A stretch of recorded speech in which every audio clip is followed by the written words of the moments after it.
Ну, мабуть, 3500. Свій інструктаж співробітник ТПП отримував згодом у тимчасово окупованому Сімферополі. СБУ ідентифікувала одного з тих, хто готував його як агента. Це представник 5-ї служби ФСБ Юрій Водолазький. Схема передачі розвідданих працювала так. Урядовець передавав їх зв'язківцю з ТПП, а той далі в Росію через зашифровані канали зв'язку. Я мав отримувати інформацію від Анатолія і передавати її відповідним чином через телефонні, наданий телефон, якому було відповідне програмне забезпечення. Мені було сказано працювати через цю програму. Винагороду зв'язковий отримував під час особистих зустрічей із кураторами. Вони відбувалися в Криму чи у третіх країнах. У мене було 9 зустрічей. Яка періодичність їх була? І хто визначав дату? І вони, звісно. Ви яким чином влаштовувалися їх відрядження? Ні, я брав відпустку. Брали відпустку? Да. Які це країни? Я повідомив. Це був Україна, Крим. І це був Туреччина і Кіпр. Все. Ну і Москва ще. Зазвичай ФСБ платила йому за двох, а вже в Києві він розподіляв гроші. Паралельно він займався підбором інших кандидатів для вербування. Наразі слідчі СБУ повідомили обом зловмисникам про підозру у вчиненні злочину за статтею 111 Кримінального кодексу України. А це державна зрада. Суд обрав їм міру запобіжного заходу у вигляді тримання під вартою. Досудове розслідування триває.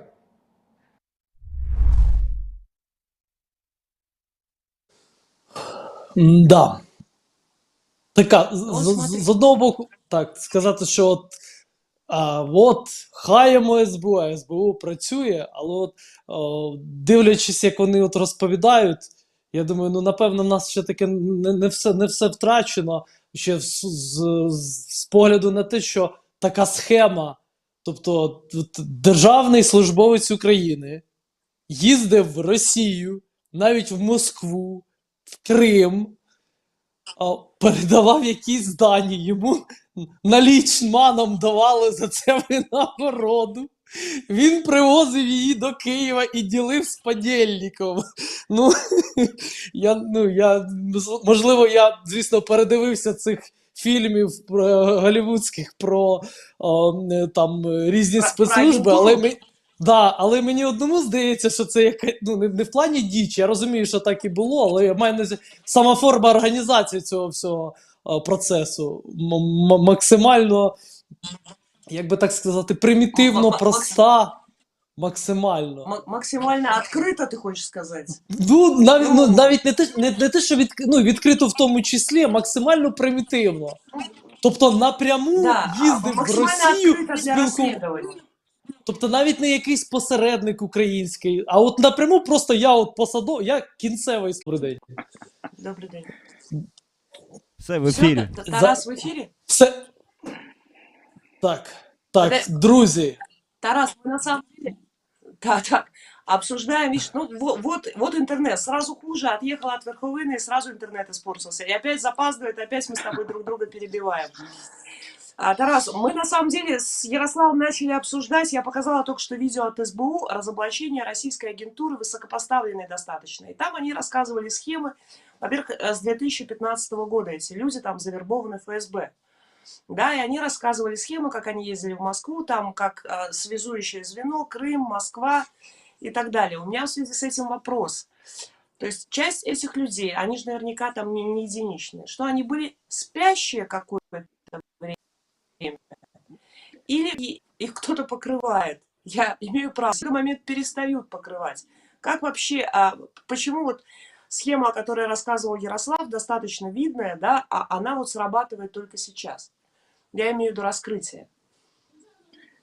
Такой у мене вопрос. Мені здається, у мене навіть є відповідь на це запитання. Назад там за спину глянув, десь книга у мене ця знаходиться. Потім знайду, покажу. Є класна книжка, Анджей Кундра її написав, це празький дослідник з Чехії, вона називається «Агенти Путіна», це формат журналістського розслідування, я колись про цю книгу розказував, вона достатньо товста, це, напевно, найбільше журналістське розслідування, яке я в своєму житті прочитав, там більше 300 сторінок, і там в класній, дуже легкій подачі, в такій літературній, жанрова оповідь, це, напевно, ближче до роману десь, де різні глави є. І він там 6 чи 7 найвідоміших випадків розсекречення сплячих агентів Москви, Росії наводить у співпраці там з секретними службами, зі спецслужбами, з Естонії, з Чехії, з Польщі, здається. Там якісь просто вражають. Я абсолютно сьогодні спілкувався з військовими, обговорювали якраз цю заяву СБУ, і дехто з військових дійсно скептично до цього ставиться, тому що говорять, а чим люди можуть мотивуватися? Да нічим. Там не можна взагалі шукати якийсь зміст, мені здається, тому що там і мозгів немає, і цинічність там бетон просто. Тому от там Кундра наводить деякі історії, коли маленьких дітей абсолютно брали, ну, наче в кіно. Маленьких дітей брали, їх там промивали їм мозки, і історія їхнього життя була наперед розписана абсолютно. Там хлопчика в 6, а дівчинку, здається, в 8 років усиновляли і удочеряли, підготовлені раніше шпигуни в Чехії, це стосується Праги, якраз празької історії. І потім надалі було написано, коли їм буде 16 років, хлопчику, там, на дівчинці, відповідно, 18, вони повинні почати зустрічатися, в 20 повинні одружитися. І це все їхня легенда наперед, тобто життя було сплановане. А активувати їх повинні були, там, ну це в кавичках активувати. Коли їм там буде щось 24-25 років, і вони дійсно працювали як шпигуни, як диверсанти, і промислові в тому числі, як воєнні розвідники. І вони дійшли дуже високо. Там дивуюся, як ці історії стали потім відомі. Тому я абсолютно не виключаю цього. Коли брати і промивати людям, да, як серіал американці, дружина підказує, от там про цей серіал теж потім, якщо почитати воєнних експертів, наскільки він відповідати може дійсності, от такі історії на реальній основі дійсно можуть бути. На жаль, ця книжка, вона називається «Агенти Путіна», в повному вигляді її немає, але вижимки можна познаходити в інтернеті. Я не знаю, чому потім не робили додаткові наклади.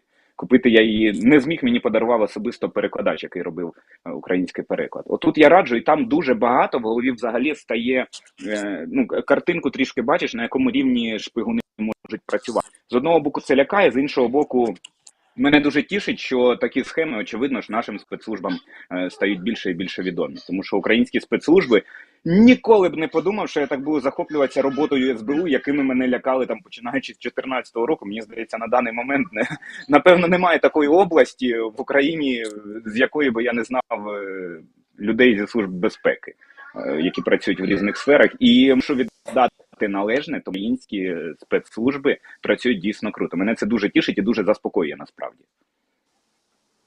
Крутяк. Да. Не будет ли... Да, говори. Так. Ні, просто я за те, що раз ми знаємо, що в пана Тараса час обмежений дещо. Так, чи там 30 хвилин. Ні, я сьогодні думаю, ну, плюс-мінус, да. Я просто ці дні знаходжуся вдома, там, нарешті я все чекав. Мене лякало те, що в українському війську може бути все настільки просто, я ж чекав, де, якби це цензурно висловитися, де підйоб? Ну, щоб коли ж почнеться оця бюрократія, і мені тут певні бюрократичні дії довелося, і на це от іде вже 3-4 день, але нічого. Мені здається, що рано чи пізно, от коли військові звикли, що там от бомбить, там різать, стрілять, воювати, розвідувати, все треба, ну хочеться ж там вперед, і потім такі, бумажна робота, да скільки ж можна. А я насправді зараз розумію, що чітка структуризація теж дуже сильно треба, тому що бо потім це все розгрібати дуже сильно треба буде. Це я до того, що у мене зараз, як завжди. Що ми хочемо максимально тоді використати ці 30 хвилин і максимально дізнатися про стан справ саме в Запоріжжі і саме в цьому такому метафізичному спецпідрозділі Тараса Білки. Що там, що відбувається? Метафізичний підрозділ. Я можу... Я ж не знаю, що можна, що не можна там розказувати. Розкажу таке. Треба розуміти ще одну класну дуже штуку. Я таке востаннє пам'ятаю, напевно, десь 14-й, початок 15-го року, коли з'явили таке визначення воєнні волонтери.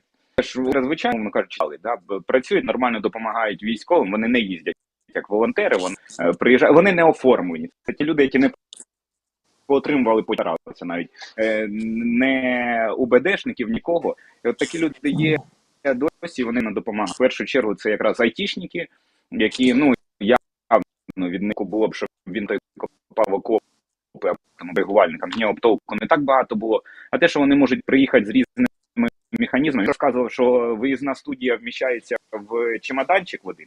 Це дуже зручно. Я бачив іще різні речі, які вміщаються в чемоданчик, і теж дуже зручно і дуже корисно, нравиться капець просто.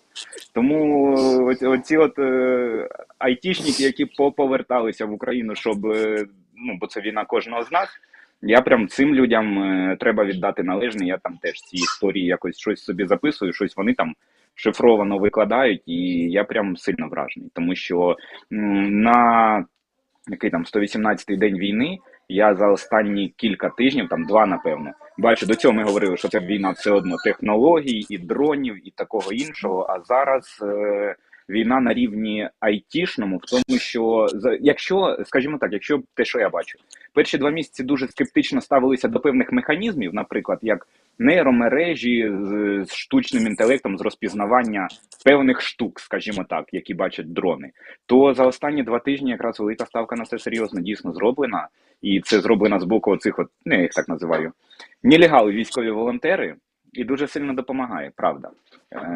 Я думаю, що у нас просто війна, вона ж теж йде різними амплітудами, і нам хочеться постійно, треба розвиватися, не може бути стабільної війни. Ми або маємо бути в процесі стагнації, деградації і морального духу, і технологій, аби над ним користуватися дронами, тільки там нормально обкатали системи скидання, системи мінування. А мінування там взагалі окрема історія. Мені здається, про це точно буде окрема книжка. Тому що поки чекаємо ленд-лізу, я знаю кілька людей, які розробили, відтестували і успішно застосовують навіть свої варіанти снарядів, зібрані в гаражах буквально. Це правда, бачив, як воно працює. Там це так класно виглядає, знаєш, як всі жінки-відьми. От всі українці і українки дійсно відьми-відьмаки. Воно там, знаєш, там щепотка алюмінієвої пудри, там іще щось, там пошептав, клац, а воно танк випалює. Там класно виглядає дуже. Відосики є у цих людей, але поки що нічого не постять, я думаю, дуже сильно будемо здивовані потім. Ну, тому що досі поки що, напевно, не розуміють, які речовини з тих, які використовуються, можна використовувати, а які не можна офіційно. А як в цілому ситуація в Запоріжжі? Скажімо, моральна, навіть не про військову ми говоримо зараз, якщо щось відомо, скажімо. Слухай, я теж цим здивував по лінії, по 2 напрямкам ці тижні ми працювали, і з місцевими мешканцями, які знаходяться навіть в тих селах, ще не евакуювалися, або села, які потрапляють під обстріл. Одне з таких сел, яке не евакуйоване, там 2 тижні тому, як стріляли, там це Григорівка. У людей там моральний дух абсолютно на рівні того. Для розуміння на рівні просто є такі побутові дуже прості речі, коли там ходять і чоловіки, і жінки там до військових кажуть, давайте вам хоча б там речі постираємо. Щось абсолютно таке просте, приземлене, до чого руки там не доходять. Або от у мене реальний випадок, прийшов там дідусь і каже, а що там, я не знаю, чим може бути корисний, але я професійно займаюся завжди на все село, заточую коси на косовиці. Давайте я вам понаточую там ножі, сокири, не знаю, чим ви там цих дебілів рубай. Там нормально людина сіла, знайшла свій застосунок. І тут, розумієш, мені здається, про це теж треба говорити. Військові зараз часто дуже відмовляються від якоїсь волонтерської допомоги, яка вже і не треба, то насправді. Тому що воно дійсно не треба, хай воно йде кудись, куди треба.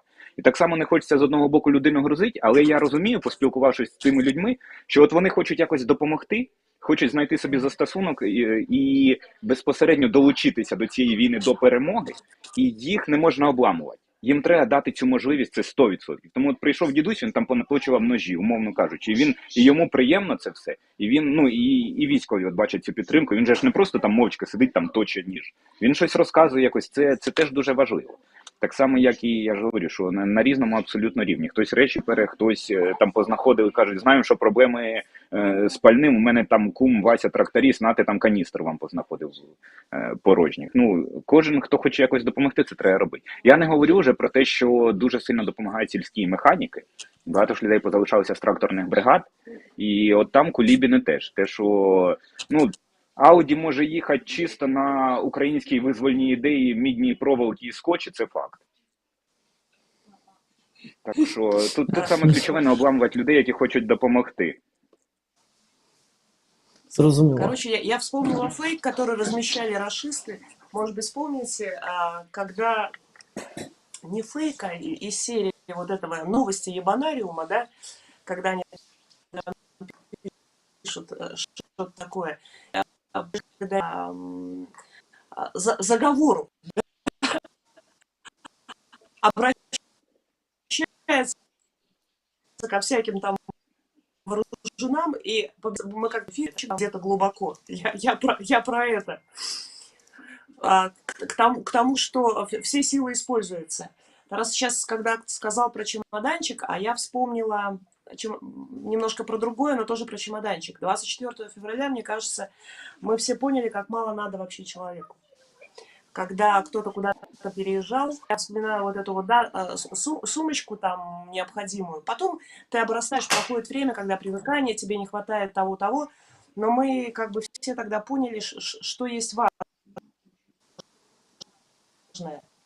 И что счастье в виде жизни и способности перед...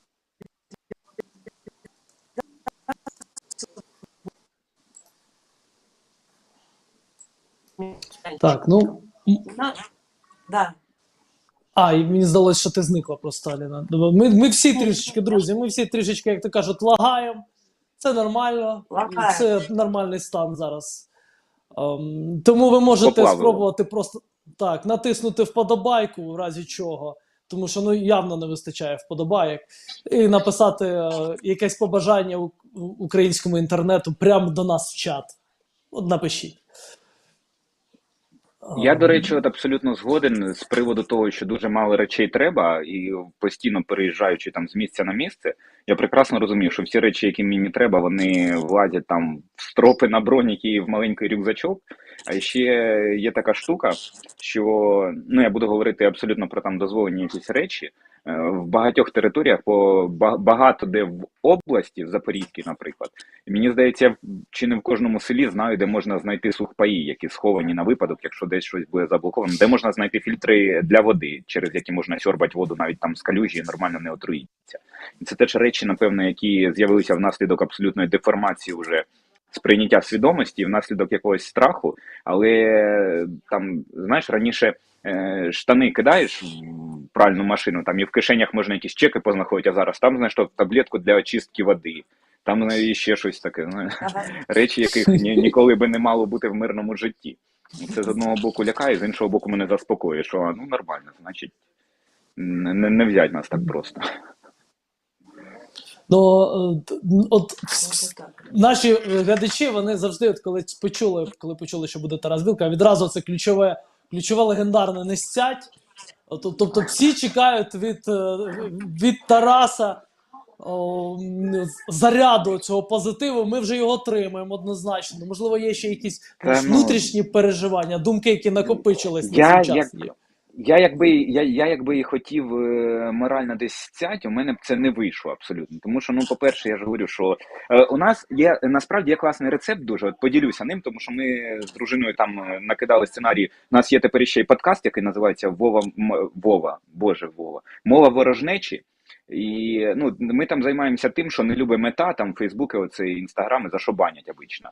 Ну, ми там фантазуємо на прекрасні теми, там як би ми катували русню, або там оце все таке. Ну, звичайні такі, знаєш, мирські українські ідеї сім'ї за горнятком чаю. І це я до чого говорю, що в мене є цілий список тем, як тільки ми бачимо там з хлопцями сидимо, воно там літає, оці їхні стрекози літають, обстрілюють високоточними ракетами пшеничні поля, роблять воронки, з них падли, тому що це ж для того абсолютно, я впевнений, щоб зробити більше шкоди, тому що комбайн нормально не загониш, він не зможе працювати. Як тільки бачимо, що піднакриває, десь просідає емоційний настрій, я дістаю блокнотик, листаю, о, тема, я так повертаюсь, кажу, Ілюха, сидить такий, що? Кажу, ти мені скажи, ми тут оце сидимо, да, трошки щось пріунили, давай поговоримо, там, тобі Кубань взагалі надо? Він такий, в смислі, кажу, ну, проблема абсолютно наявна, давай поговоримо про це, от мені вона нахер не надо, наприклад, тобі вона надо? Він каже, ну я б не відказався, кажу, ну при чому не відказався, ну от вона у тебе є, що з нею робити? І ми починаємо це говорити, і воно абсолютно відволікає, у мене цілий список тем там виписаний про це, знаєш? І реально, він тоді починає, так, да, Кубань, а чого ти не треба Кубань? Кажу, ну Кубань як земля, нормально, а з населенням що робить? Він каже, о, а там населення отаке, ти їм що не скажеш, це ж вони в ярмі, раби, вони це і будуть робити. Прийдеш, скажеш, цар сказав вам, все, пішки чешіть в тайгу. І вони підуть, все, а ми собі тихенько її забрали і маємо собі нормальний кордон сухопутний з Грузією, повністю контролюємо Азовське і Чорне море. Отакі теми різні, приземлені, вони так сильно відволікають, вони тут якраз не дозволять сяти абсолютно. А у нас такие же, Тарас. Не хватает, короче, вам моей дочери Маруси, потому что она может так сесть вечером и сказать, мама, давай подумаем, как мы будем делить Россию. И у нее точно так же. 9 лет, Тарас. Надо подумать, как делить Россию. Поэтому, да. Но, кстати говоря, я бы не сказала, что... мне кажется, что мы путаем вот эту какую-то... Не то чтобы успокоенность. Она... В Киеве я увидела сейчас полную собранность. Вот все эти рассказы, когда ай-яй-яй, здрада, люди ходят в кафе, люди там веселятся. Да елки-моталки. Люди входят в кафе, потому что людям надо жить, да? Люди не могут сидеть дома. Они приходят, они обсуждают то же самое, что обсуждают дома за чашкой кофе и прочее. Я, наоборот, увидела такую какую-то семейственность. Так. Як це? Не транжира, а підтримує економіку. Так. Да.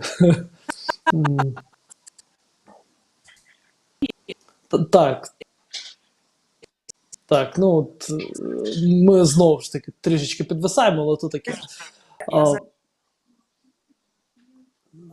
Не транжира підтримує економіку. Ну, поправте нам зв'язок. Ну, майте совість, служба без. Баканов, піди випий кави в нормальній відпочинні. Ну, хороший. Насправді, в продовження цієї теми є, звичайно, частина людей там серед військових, які приїжджають, їх сильно там нахлобучує ця вся обстановка дуже мирна. Але та можу, напевно, стверджувати, що в моєму колі спілкування там військові, абсолютно більшість це не то, що не тригерить. А навпаки, там, коли, знаєш, мене більше бісить, коли там підходять якісь цивільні, знають там, чим я займаюся, такі, Тарас, у вас це не бісить, що ми тут в кафе оце от сидимо, тут от там п'ємо півашку, там, не знаю, вино, там, і таке враження, що от хочеться почути, щоб я сказав, да, сука, бісиш, отак, знаєш, типа, все, постав назад і йди звідси. Та, ну, і з хлопцями, коли про це говоримо, абсолютно ні, ну, типу, знаєш, постає питання, а за що ми воюємо тоді? Ну, чи не за це, щоб люди якось поверталися до життя і мали адекватне якесь сприйняття? Чи що, чи треба сидіти всім вдома, забитися в куточок, укритися одіялом, щоб щоб не тільки морально було погано, а й фізично, тому що будеш потіти більше іще. Пити якусь гірку воду, не знаю, перцю насипати, щоб сльози отак котилися і кричать, все, піздець, все пропало. Да ні, ну це ж не так працює. І для чого тоді взагалі воювати, якщо от з такими думками виходить на Божий світ? Прогулятися вулицями. Тому до цього абсолютно нормальне ставлення. Глибоко індивідуальне, таке, знаєш, враження. Тому що от в мене знайомий, який приїжджає на декілька днів з-під обстрілів в Полтаві, наприклад, навпаки каже, я приїхав, просто хочу посидіти, випити кави, поговорити і поїхати назад. Відпочити хочу ці 2 дні. Як я максимально поринути в комфорт. Звісно, що він думками там, але все одно хоче відпочити. І в мене таке враження складається, що всі ці умовні правила про військових складають цивільні, які сидять тут на дивані. От вони самі прописують всі ці правильність, що треба робити, що не треба, вже свої устави диванні цілі вимальовуються. Тому що нам теж часто в ефірі прилітає, особливо коли ми там раз в тиждень робимо якийсь нічний етер, щоб розслабитись, ну такий більш веселіший, і нам відразу з'явиться там певна кількість людей, які зайдуть, а що ви веселитесь? а беріть автомат і пиздуйте в Да-да-да-да. окоп, щоб вам не було смішно. Ну, ми вже нормально звикаємо до цього, ну, тобто є певний сегмент цих людей, які заходять, але це до того, що військові теж люди, їм теж хочеться нормально пожартувати, відпочити, переключитись на якусь цивільну тему, як в спілкуванні, так і в побуті. Я насправді помітив ще, що ці от настрої, а що ви не воюєте, там, знаєш, до цивільного, а що ти тут ходиш, собаку вигулюєш, а ну бігом на фронт. Оце такі заклики і такі меседжі найбільше якраз лунають від людей, які знаходяться на блокпостах, там нікого не хочу образити, але в місці, де зовсім не прилітає. До мене так один раз упав, я був на острові Хортиця, для твого розуміння, і я їду там в військовій формі, очевидно, від мене не дуже нормально там пахне, брудні їдемо з хлопцями, там в Запоріжжя повернулися. І він доколупався на блокпосту, а що ти без жовтого скотча? Кажу, а не запхнув би ти свої поради і свої питання собі в жопу вообще. Типа, ну, знаєш, такі по місту ходять от такі з цими жовтими маркерами. Кажу, ну, якщо я без нього, то значить, мабуть, так треба. Тому що квартальних боїв немає. Що, я по посадці, щоб краще видно було, куди стріляти, чи що? Типу, ну, не всі розуміють це от розмежування. Тому я ж говорю, що ці якісь такі пред'яви, як правило, від тих людей, які дуже люблять всілякі тактикульні приблуди. Знаєш, теж оце обвішаться, тут на лобі у те GoPro, тут у те вінтарез, на якому навішано, там немає тільки скотчем прикрученої PlayStation ще збоку. І вони такі йдуть і мужньо патрулюють навколо кафе там по проспекту Соборному в Запоріжжі. Такі теж є, на жаль. Ну, мене буквально декілька днів тому, за 10 хвилин, у нас комендантська о 10-й починається, а в Запоріжжі об 11-й, наскільки мені відомо. От, і я буквально я там не знаю. 10... Ну, да, це ж військові, і вони не потребують. І от буквально 10:10 я біля свого будинку, Полтава, ну, для розуміння, що таке Полтава, тут, в принципі, і, ну, місто ввечері загалом не людяне.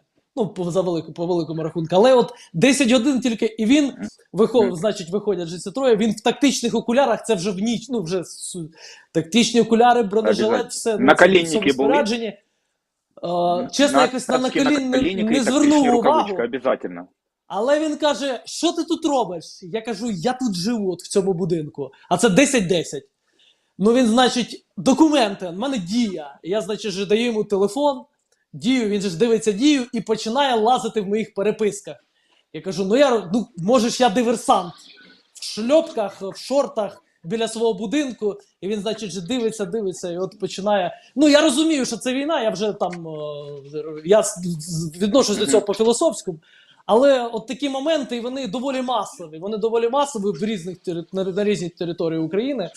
Тому от хочеться хоча б почути, знаєш, от від військових, діючих, от якусь таку погляд на це, щоб трішечки от люди в нас тут, я розумію, що в нас скрізь в Полтаві за кожним кущем скривається ДРГ зі зброєю і з цим в шльопанах, але от щоб трішечки від діючих військових якісь от такі посили йшли, щоб, як то кажуть, люди, будьте трішечки адекватніші в якихось моментах.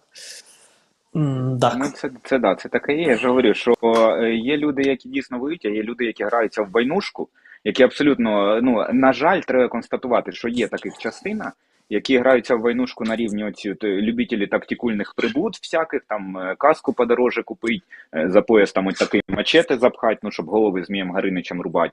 І вони ходять, значить, патрулюють мирні міста тільки там, де не прилітає. І оце от любителі доколупатися, да, таке є теж. На жаль. Ну, так. Алена повернулася. Алено. Я половину пропустила, на жаль. В нас одне із ключових тем – це те, що знову чекаємо, з якого направлення готується нападіння з Білорусі в Україну. Там, Слушайте, да, а давайте я вам покажу очень коротенькое видео про белорусского диктатора поржать. Так, я ж, власне, це з собачкою? Так. Не, оно у нас скачано. Сейчас, секундочку, скажу. Інтрига. Це була інтрига. Ми його ще ввечері візьмемо. Что картошки белорусской? Он один, ничего не выбрасывает. Деревенский.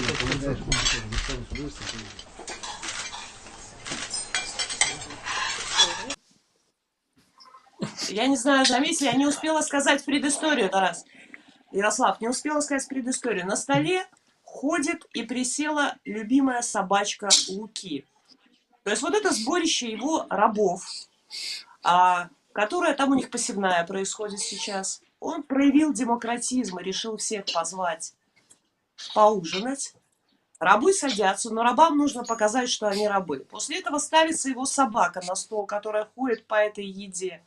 И люди вот с таким вот видом, они же не встанут, они же не уйдут, они дождутся, пока эта собачка его сядет посреди стола. После этого они начинают есть. Это как новости Зазеркалья. Вот такая Ти херня. знаєш, я це відео побачив трішки раніше сьогодні. Я побачив його, мені скинули білоруси, які воюють на боці України. Це не секрет, я спілкуюся, багатьох знаю якраз. Да. І я колись розказував про те, що я в мирний час працював з лігою по джиу-джитсу TMS, і ми робили величезний проєкт. Там є хлопець Артем, він зараз в Києві живе. Він приїхав в Україну в 2014 році, ми з ним відзняли повністю проєкт, і він не встиг вийти, він лежить недомонтований ще. І людина переїхала в Україну в 2014 році через політичні переслідування із ультрас стосовки. Динамо Мінськ. І потім він тут пішов на війну, він воював спочатку в Азові, потім в ССО, і за кілька днів до демобілізації він підірвався на міні, йому відірвало ногу. І до цього він спортом професійно не займався. І після цього він почав займатися бігом, плаванням, скелелазанням з протезом. І пішов на спорт займатися джиу-джитсу. Це максимально там адаптивний спорт.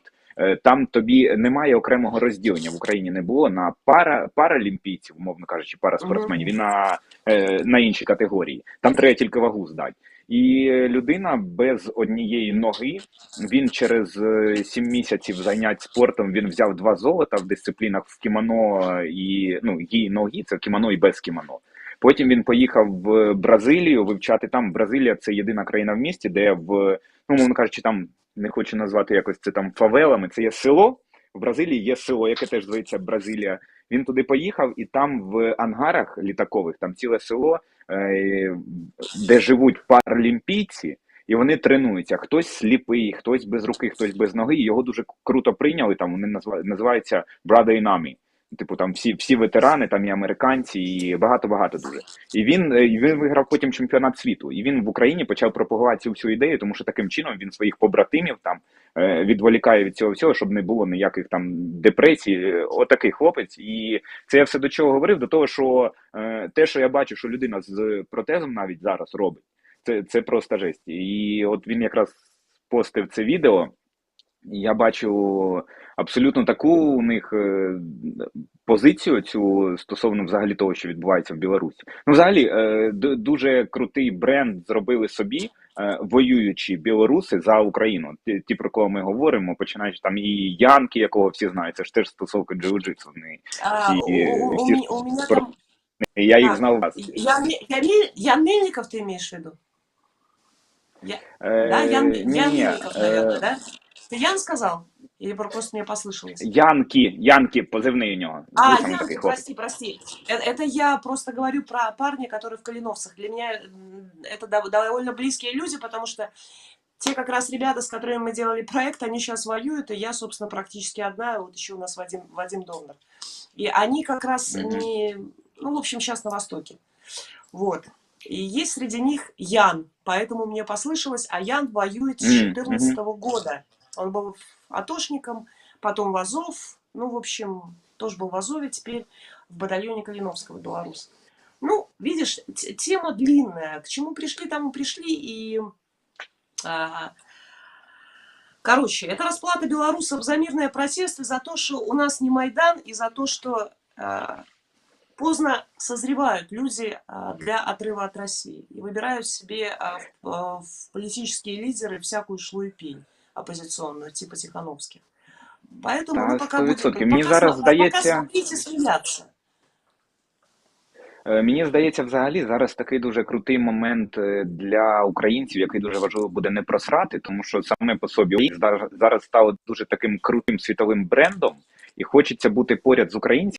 І наводив колись аналогію, що ми з дружиною великі фанати Ірландії, історії Ірландії, взагалі, там ми в Ірландії, ірландське пиво досліджував, я там професійно, фактично, і ірландську музику. І я говорив про те, що як українцем, так би хотів бути ірландцем, тому що взагалі після цих історій там з Іра, з їхньою цією історичною темою взагалі, іронили дуже сильно на культурологічному рівні через фільми. Згадайте навіть там, що далеко ходить, там «Банди Нью-Йорка» з Ді Капріо. І взагалі там такі актори, як там Колін Фаррелл, і через Сімпсонів в літературі воно пішло, взагалі ірландський прапор, символ ірландців, які образ склався культурологічно, що вони такі безшабашні взагалі воїни і вояки. І от українці, яких сприймали, мені здається, до речі, це я став великим прибічником теорії заговора, який сам собі придумав, жартую насправді, про те, що українці це ж воїни по натурі, воно так завжди було, але потім вдалося зламати там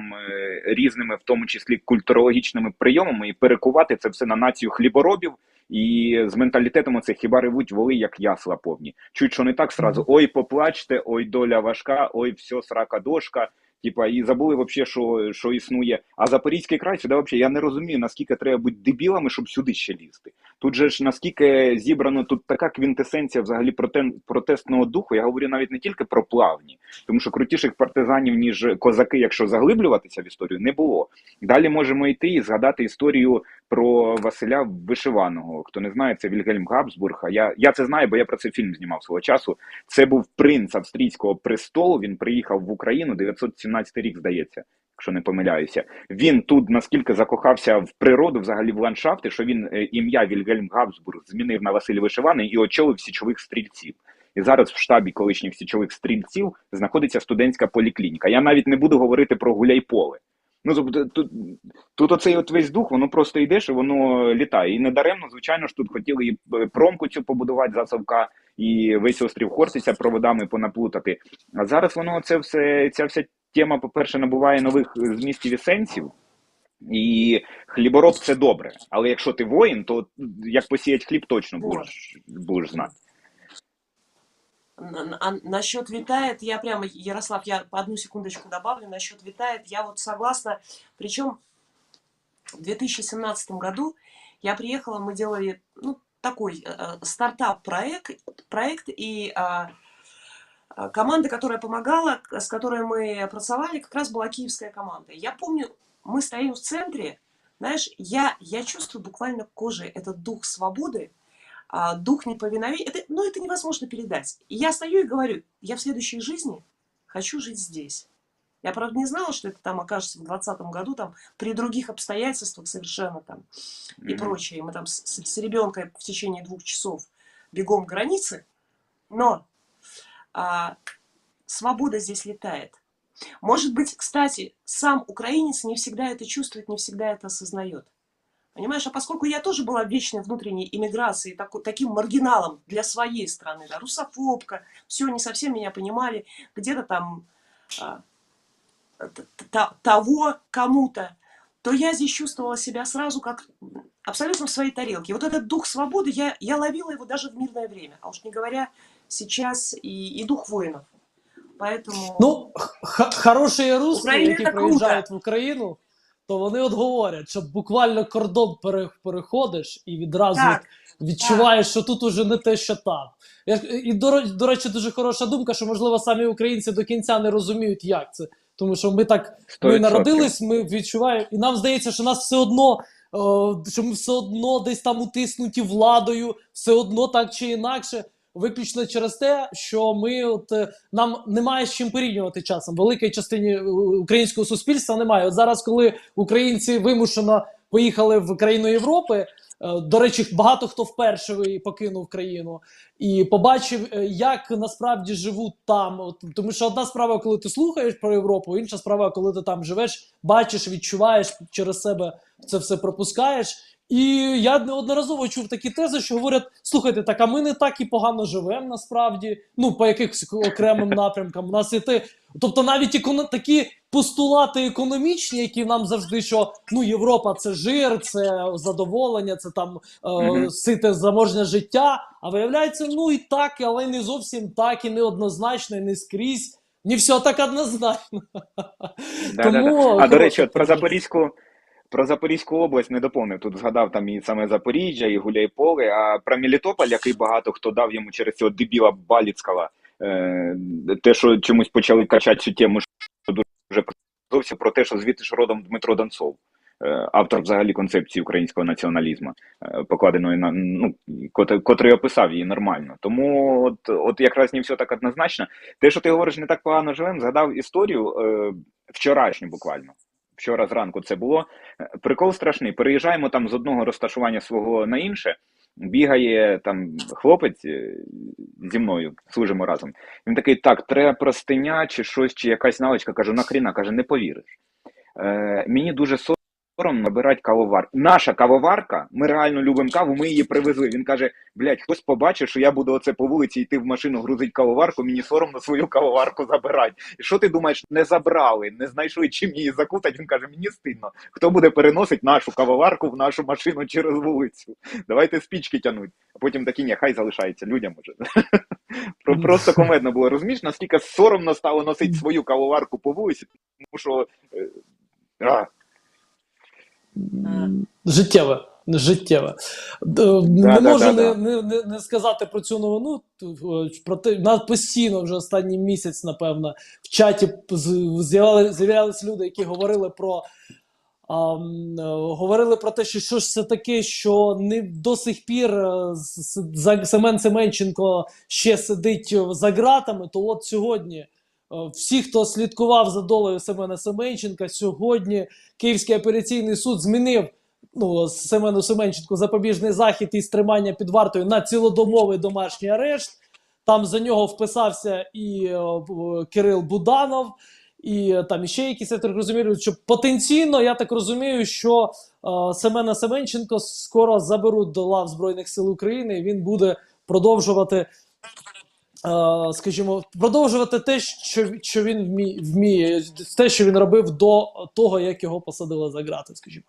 Тому, друзі, от, щоб ви не говорили, що ми цю інформацію не даємо, от дає. Тому що, дійсно, місяць я періодично в чаті завжди хтось писав або в коментарях. І от я нарешті дожив до цього моменту, що можу зачитати цю новину з гордо піднятою головою. Амінь, браття і сестри. Амінь. Я вам смешное сейчас скажу. Я на самом деле не знакома Семенченко, вот вообще никак. Но в 2020 году, на стыке 20-21 по белорусскому телевидению вышел лукашенковскому фильм, где фонд, который мы делали под названием «Я учредитель Белорусский Майдан» в 2020 году, название с подачи Айдера Муштабаева, который тогда очень поддерживал меня и моих друзей. Так вот, что якобы этот фонд Белорусский Майдан поставляет оружие в Республику Беларусь, из Украины, естественно, и мой фонд собирает на это деньги, хотя фонд никогда деньги не собирал. И все это с подачи и в привязке к Семенченко. Я про что? Хотя Семенченко я никогда не виделась, поэтому вот ты сейчас сказал, а я вспомнила эту историю. Вот так ти і пощастило, виходить, не треба було ні ленд-ліз чекати, нічого, просто надо оружие, на. На. Ты знаешь, мы тут придумали, вот как ты говоришь, на кухне, мы тогда тоже придумывали смешные истории, а мне друзья скидывают, а там такой большой такой фильм «Тротил протеста», фонд «Белорусский Майдан», вот такая террористка, я, собираем, значит, деньги на поставку оружия в Республику Беларусь. Один из соучредителей фонда, причем абсолютно религиозный человек, Павел Фельдблюм, не соучредитель, а который помог, он начал шутить на эту тему, потому что там же сразу это обросло историей, да, это общественный деятель еврейский, украинский. Он говорит, я сразу готов уже придумать историю и снять такой, знаешь, сюжет о том, как это оружие собиралось там в Галицкой синагоге Киева, поставлялось, главное же собрать побольше фамилий и что-то такое сварганить. Причем дальше это обрастало там тоннами, сейчас уже в процессе расследования так называемого белорусского, которое идет. У нас Тарас, кажется, выпал случайно пока. Тарас виконав свою місію на всі 120%, він мав бути лише 30 хвилин, але він побув значно більше. Кажется, что... Я думаю, він повернеться так. Я думаю, что так. Ты знаешь, что у нас есть статистика, сегодня появилась статистика по поводу, я во всяком случае ее увидела, по-моему, 28-я, 20... 8, если я не помиляюсь. Так, от она, уже є у нас так. видишь, социология. Ну, социология такая себе наука, по мнению многих. Украинцы верят в победу, безусловно, верят. Там, по-моему, где-то... Посмотри, ты видишь мне сейчас... Там я тяжелее читав видеть, сьогодні, що більше Да. 90 майже там 3%, здається, вірив в те, що Абсолютно. перемога буде за Україною. Там ще паралельно 76% 60. українців підтримують вступ до НАТО вже тепер. Ага. А я вже наскільки древній, що я ще пам'ятаю той період, коли НАТО було як бабай, коли вже говорили слово НАТО, кожен другий українець просто в нього очі косилися так. Це ще був той період, коли був блок не так, коли ще тільки помаранчева революція була тоді слово НАТО, особливо навіть для моєї бабулі, це було матірне слово, ругательське, так скажімо так. Тому НАТО. Господи. Після кожного слова НАТО треба було хреститись, тому що Бог не карав. Але от так. Але я бачу, що зараз тенденції враз ми і в себе повірили, і в НАТО повірили, і в інші речі позитивні. Але от там момент щодо того, як люди сприймають інформацію, от коли потенційно от вони має б закінчитись війна, так умовно. Я розумію, що це зараз такі, що там певний 60... відсоток, що так зараз 67% до победы необходимо не менее полугода, где-то четверть, несколько месяцев, и есть прямо 6% гипероптимистов несколько недель. Такая статистика. Так, ну ми вже так. І я б міг сказати, і це прокоментує наш спеціальний гість пан Тарас Білка. Йому ексклюзивне право. Я насправді в прогнозах ніколи цим не займався, тому що прогнози дуже невдячна річ, і я насправді впевнений тільки в тому, що я знаю дуже мало для того, щоб щось прогнозувати. Я вже не говорю про те, що по враженнях, особливо те, що під Херсоном, там, коли ми почули те, що, знаєш, ці от емоційні гойдалки, такі, так, ідемо в контрнаступ на Херсонщину, клас, супер, круто, тоді такі, вони відійшли до другої лінії оборони, це значить, що починається позиційна війна, це значить, що, безперечно, у нас будуть втрати, і, можливо, вони можуть десь бути на них ділянках ще більшими, ніж були, тому що нападати складніше, всі такі, так, секундочку, і починаються оці вагання, а що робить? Так буде контрнаступ все одно, що робить, тому буде затягування, цей нормальний прорахунок. Я, до речі, мав таку можливість поспілкуватися, ми там координуємо наші дії певні. І я побачив стосовно того, наскільки дуже, знаєш, така аналогія, вимірюють просто з штангенциркулем певні, і це я бачив одну, вже вона відбулася, можна сказати, локальну операцію, коли люди зважають, дають запити на посилений, більш деталізований прогноз погоди, на розу вітрів, на карту, як це правильно називається, там цих завіхрень у вітрі, на вологість, з якого боку куди йде вітер, на якій території низинний, верховий там тиск. Це все дуже сильно відіграє важливу роль, особливо коли працюєш там в тому числі з дронами або іншими там літальними апаратами. Тоді іноді приходить розуміння, іноді для певних тактичних дій треба вичекати 1, 2, іноді 3 доби. І ти просто, знаєш, сидиш, чекаєш, і це грає. А для деяких речей краще навіть коли дощ іде, тому що це дійсно може вберегти життя. І ще я не говорю про те, що треба там і час підгадати, і тому, коли складається у людей хибне таке враження, що контрнаступальні дії – це так, все, там пригнали пару Сюзан, прийшов Цезарь, все, пацани, по машинам поїхали. Та ні, ніхрена ж не так відбувається, тому що я нагадую кожен раз, що ми, українці, цінуємо життя один одного. І це правда, тому що те, що я бачу навіть на локальних ділянках фронту, як командири опікуються, у нас немає такого, в 15-му році такого, і 14-му, коли я був там і в ДАПі, і в Пісках, в Дебальцевому, от такої опіки я за життями побратимів не бачив. Це не значить, що десь чогось бояться, Це значить просто, що більш стали розумно планувати і прогнозувати. І оце от дуже круто. Я думаю, що про такі речі колись ми дізнаємося. Мені самому було б цікаво детальніше про це поговорити. Я думаю, що просто з командуванням на всіх рівнях, там і на низовому, і на середньому, я не говорю там про... Я не говорю знову ж таки, що всі такі. 100% не так, але те, що прийшло розуміння, за цей час начиталися, був час, слава Богу, да? Або, на жаль, там за 8 років розумних книжок і наспілкувалися з нормальними інструкторами, і це зараз прям дуже сильно мене тішить, тому що я бачу іноді певні речі, які плануються. Як це відбувається, точніше? Скажи, а в чем опека проявляется? Вот как она чувствуется? Ну, дивись, я можу сказати, ну, знову ж, да, там відбулися ці певні речі. Один з підрозділів там ССО, у них була спланована одна операція, і їй довелося відтермінувати майже на 3 дні. Вона пройшла успішно, на 3 дні її відтермінували тільки тому, що в 2014 році такого би не було. Що не було групи евакуації. У них був медик, але не було течок, ну, тобто машини, якої можуть евакуйовувати поранених. Тобто можна було теоретично там на джипах, на машинах їх вивозити, але там командири не давали дозвіл на початок цієї операції тільки тому, що не було чим в теорії евакуювати. І от таких історій, їх трішечки назбиралися. Знову ж таки, я не говорю, щоб не складалося враження, що я там позитивний дурачок і я десь там сиджу. Я впевнений, що не кругом так, але мені щастить, я от зустрічаю такі приклади. І це мене прям, ну це ж круто, коли ти бачиш на цьому рівні, що операція все одно ця відбудеться, і вона не настільки залежала там 1-2 дні, там нічого не вирішувала насправді. Це стосовно якраз контрнаступальних дій. Але дочекалися і провели, не знадобилася ця машина, група евакуації, слава Богу, але от чекали, щоб вони були. Прекрасно.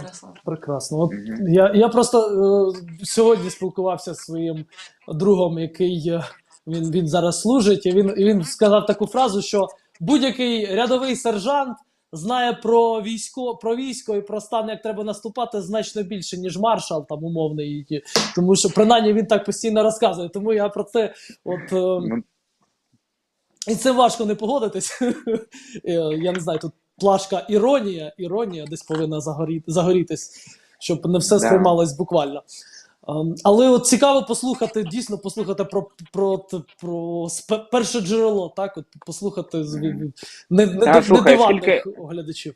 А скільки випадків таких було, коли там хлопці теж там дідзвонюємося, або там по радійках передають там, так, сьогодні, особливо ті, хто працюють у нас по сектору нелегалами, будь ласка, там не виходьте з укриття, сьогодні там приїде якийсь генераль, там це місяць тому було. Я насправді здивований такою кількістю візитів, і ці візити не на рівні там, от в 14-му, до речі, році, 15-му, я це бачив дуже часто, коли приїжджає це ж завжди сприймалося як перевірка якась, знаєш, так, їдуть там з штаба, все, давайте там починаємо красити траву і бордюри рівняти.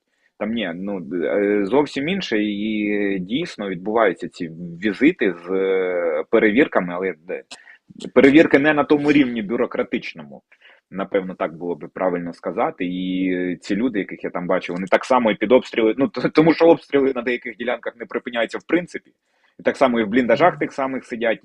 А ще важливий дуже оцей от момент, що мене потішило, тому що 8 років тому я таке зустрічав. Приїжджає якийсь командир, там взвода або роти, там, знаєш, є якась позиція, щось там знайшли, туди може добити гранатомет, так, все, хорошо, я стрельну, щоб, це ж, знаєш, для того, щоб потім розказувати, що от я не просто командир штаба, я воюючий, я приїхав там, стрельнув і знищив позицію, а те, що туди виходили розвідгрупи, те, що там мінометники це все виставляли, вимірювали, от такої херні я, до речі, не бачу. Це правда. Ну, я знову ж таки, я не на всіх ділянках буваю там, але мене це тішить. Але однозначно позитивний заряд і позитивний. Ну, друзі, ну от я ж знаю, що вам подобається дивитися і слухати пана Білку. Ну от давайте натисніть трішки коментарі та лайки. Ну всі ж слухаємо, як я ж відчуваю. Ми ж всі як один слухаємо Тараса от, і релаксуємо просто. Ну що ви, ну доберіться вже нарешті до того пальця. Ну в кінці то кінці. Врешті-решт. Господи. Вот именно. Я эти комментарии зачитаю. Опять Рома меня будет ругать. Я ничего не говорю про Арестовича, молчу, это комментарий. Слухайте Тараса, не слухайте Арестовича, прости господи. Я подписываюсь под этим сообщением. Ви згадали Та ні, тут Арестовича насправді я- всує? Зараз інтернет як зависне у вас. Я насправді, коли мене там теж періодично звинувачують в тому, що я дуже вибірковий в подачі інформації, а у мене тут дуже свідомо, нещодавно спілкувався якраз з BBC, говорили про те, що от, а чого вибрали, як воно так вийшло, ти і вдома так спілкуєшся? Та само собою ні, у мене мама вчитель англійської мови і етики. Мама мій вчитель етики, у мене ж. Тому треба розуміти, що ні, я адекватна людина, нормально спілкуюся, але коли перші випуски тільки робив, я бачив, що насправді ж там багато підписників стало за одну добу абсолютно випадково. Коли я там прокинувся і дивлюся, мене репостнули там Збройні Сили України, МВС, там багато хто офіційні пабліки. Я зрозумів чому, тому що у мене аудиторія на той момент була якраз на більш ніж на 86%, здається, жіноча була аудиторія. І це все жінки тих чоловіків, які воюють. І не всіх влаштовував оцей формат медитативної колискової, коли, знаєш, під нього засипати хорошо. А хочеться так, щоб там укрили і нормально, на чому світ Божий стоїть, і розказали ці свої думки. Тому, да, безперечно, я вибірковий дуже в підборі інформації, яку подаю. Не значить, що я її викривлюю, але я розказую ту інформацію, якою я хочу поділитися зі своєю дружиною в першу чергу, щоб вона не стяла вдома, де я там знаходжуся. От і все. Тому це все, да, звичайно ж, свідомо, і лексика така теж цілеспрямована для того, щоб якось взбодритися трішки. Лексика шикарная, на самом деле. Так. Я просто добавлю, сказал про мама учитель этики английского. У меня мама была психиатр. Я тебе скажу, я соответственно, у меня был уклон там каких-то... Я что скажу? Вообще панковская, иногда ненормативная лексика как раз присуща людям с высоким интеллектом. И это чувствуется. На самом деле это чувствуется. А не вот эти вот понты, которые в подаче себя прекрасного и там нарциссизм, да, который мы часто видим у кого-то. А за ненормативной лексикой ведь вопрос, как это говорится. Я, например, чувствовала это сразу. Я почему вчера сказала, потому что я Тараса смотрела еще до того, как узнала всю историю там взаимоотношений со Скрипин-Нуа и так далее. Я смотрела раньше и постила, и вот не стыжусь вот сейчас вот такую вот, Дякую. как это называется, подлизнуть. Вот, подлизнуть. Ні, а я, до речі, з приводу ненормативної лексики, у мене є дуже чітка аргументація, чому ще так. Я ж як людина, професійний дослідник фольклору по Дніпру. По-перше, Подніпров'я як етнос, він мало досліджений, тому що і це абсолютно я можу стверджувати фахово, що Совок якраз доклав свої руки до того, щоб знищити. Тому що ми знаємо багато про гуцулів, про лемків, а от що таке Подніпров'я? Я хер його знаю. Це величезна частина етносу, які жили по Дніпру якраз. Це зовсім інша міфологія, зовсім інше те, що ми називаємо суржиком, діалекти інші. Це якраз Запорізька область, частина Херсонської, частина Дніпропетровської області. Я був в 9 фольклорних експедиціях свого часу, ж граю на 52 музичних інструментах. Збирали тексти, там і тексти відрізняються дуже сильно. І в цих текстах, в цих фольклорних якраз трішки такий добрий пафіїзм. І оця от безшабашність і свобода до волі, вона завжди була присутня. Особливо в Запорізькій області ж багато ще річок знаходиться, там не тільки ж Конка по Оріхову. Тому якраз ненормативна лексика в усіх піснях зустрічалася майже. І коли спілкувався з старими людьми, говорили, що по Дніпров'ї, по Дніпру головна нечисть, її треба було чекати з болот. І болотні чорти, вони боялися матюків. Матюками виганяли злих демонів. Історично, от фольклорно, конкретно в Запорізькій області. Тому я виганяю демонів як тільки можу. Класс. Ну, ненормативная лексика у человека с интеллектом это такой символ протеста, мне кажется. Знаешь, какого-то внутреннего. Во всяком случае, то, что я встречала. Вот. Так что можно. Ну, власне, друзі, на цій позитивній ноті, от мене просто майже нічого не хочеться більше ні про що говорити. Я от зарядився цією енергією позитиву від пана Тараса. І, друзі, пропоную нам поступово так і завершувати цей прекрасний етер. Тому що все повинно бути дозовано. Навіть позитив не треба перенасищати зайвий раз. Треба, щоб от ми ще сумували за цим, сумували. Дякую вам за етер. Обязательно Дякую вам. поширить Дуже відео, приємно з вами поставить лайки. спілкуватися. Тож приємно. Все буде Да, не Україна. жлобіться, наклацайте там нормально лайків. Воістину Аллах Акбар. Отож, друзі, дякуємо за етер. Ставте вподобайки. Ви знаєте, що робити. Щовечері також сьогодні буде етер, так що додавайтеся, якщо що. Дмитро, гаси!